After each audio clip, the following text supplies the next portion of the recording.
Hello, എല്ലാവരുടെയും ഓണമൊക്കെ എവിടെ വരെ എത്തി? ഞങ്ങളിതാ ഓണം കഴിഞ്ഞ് തുടങ്ങി. ഞാൻ ഓണം കഴിഞ്ഞിട്ടാണ് കേട്ടോ അത് വോയിസ് കൊടുക്കണത്. അന്ന് തിരുവോണത്തിൻ്റെ അന്ന് രാവിലത്തെയാണിത്. തലേ ദിവസം തന്നെ പൂവൊക്കെ കട്ട് ചെയ്ത് ഒക്കെ റെഡിയാക്കി വെച്ചു.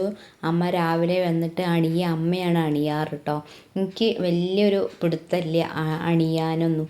ഞങ്ങളിവിടെ അണിയാന്ന് പറയാം. അണിഞ്ഞിട്ട് തൃക്കാക്കരപ്പനെ വെക്കുക. നല്ല മഴയായിരുന്നു തിരുവോണമായിട്ട്. അത്തത്തിന് ഇന്ന് നല്ല വെയിലായിരുന്നു. അപ്പം പണ്ടുള്ള പറയുന്നത് ശരിയാണ്. പണ്ടുള്ള ആൾക്കാർ അത്തം വെളുത്ത ഓണം കറുക്കുന്ന അത്ര പറയുക. അതല്ല, അത്തത്തിൻ്റെ അന്ന് നല്ല മഴയാണെങ്കിൽ ഓണത്തിൻ്റെ അന്ന് നല്ല വെയിലും ഉണ്ടാവും അത്ര. ഇന്നിപ്പോൾ ഇവിടെ എന്തായാലും നല്ല മഴയാണ്. അത്തത്തിൻ്റെ അന്ന് നല്ല വെയിലുമായിരുന്നു. ഇതാ അണിയലൊക്കെ കഴിഞ്ഞപ്പോഴേക്കും നല്ല പെരും മഴ പെയ്തു. ബാബുവേട്ടനാണ് തൃക്കാക്കരപ്പനെ വെക്കുന്നതൊക്കെ. വെച്ച് അതിൻ്റെ പൂജകളൊക്കെ തുടങ്ങുകയാണല്ലോ. അപ്പോഴേക്കും ഞാൻ പിന്നെ വേഗം അടുക്കളയിലേക്ക് പോയി അതിന് വേണ്ട സാധനങ്ങളൊക്കെ ഉണ്ടാക്കാൻ വേണ്ടി നിന്നു.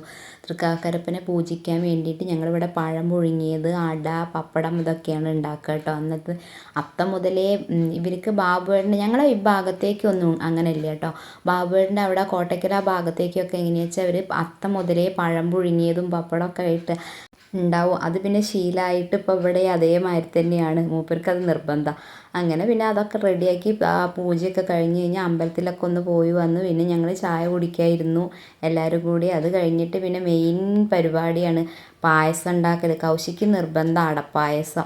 അപ്പോൾ പിന്നെ അതിന് നിന്ന് ഇവിടെ ഞാൻ പായസം ഉണ്ടാക്കാൻ പറഞ്ഞു അമ്മേനോട്. അമ്മ അപ്പുറത്ത് എല്ലാ സദ്യവട്ടങ്ങളെല്ലാം ഉണ്ടാക്കി. അങ്ങനെ പായസമൊക്കെ അങ്ങനെ അടയാവണമെങ്കിൽ ഒരുപാട് നേരം വേണമല്ലോ. അങ്ങനെ പിന്നെ പായസമൊക്കെ അങ്ങനെ റെഡിയായി വേഗം. ഒരുപാട് നേരം വന്നു.